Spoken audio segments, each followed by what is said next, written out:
Uwiyita umukozi w'Imana Prophete Joshua yavuze ko atajyaye Platini na Neringabo miliyoni 5 yabemereye ubwo yaguraga alubumu yabo Vibranium.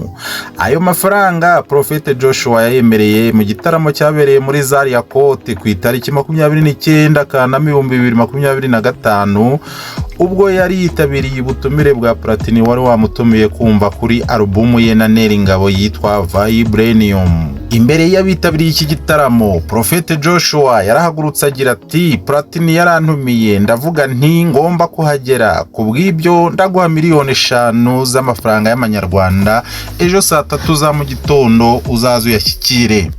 Na amafaranga yemeye icyakora ntiyataha ariko nyuma y'amezi 3 avuga ko atazigera atanga ayo mafaranga ku mpamvu zitandukanye.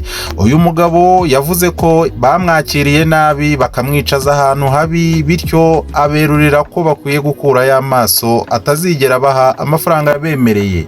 Bidatinze uyu muhanzi Platini P yasubije Prophete Joshua ubashinja kumusuzugura. Uyu muhanzi Platini P nyuma yuko Prophete Joshua atangaje ko atazatanga miliyoni 5 yemereye Platini na Neringabo mu gitaramo cyo kumurika alubumu yabo, aho avuga ko bamusuzuguye bakamwima icyubahiro akwiye, Platini yagize icyo bivugaho. Mu kiganiro yagiranye na BNB FM, Platini yavuze ko mu gitaramo nta ntebe y'umuntu ku giti cye yanditse izina rye yari yateguwe kuko buri muntu wese aho yari yicaye hari muri VIP.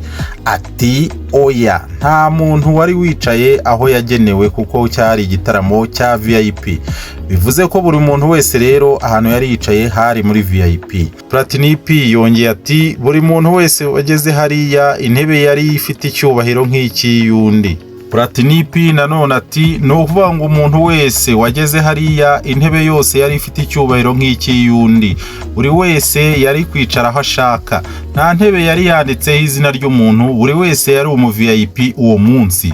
Platini P yakomeje avuga ko kuba ayo mafaranga atarayabahaye ntacyo byabahungabanyijeho kuko nubundi nta yari ahari. Birarangira gute iyi ntambara yadutse itutumba hagati ya Platini P n'umuherwe wiyita umuherwe Prophete Joshua? Biraza kugenda gute? Reka dutega amaso tuze kureba aho biza kurangirira.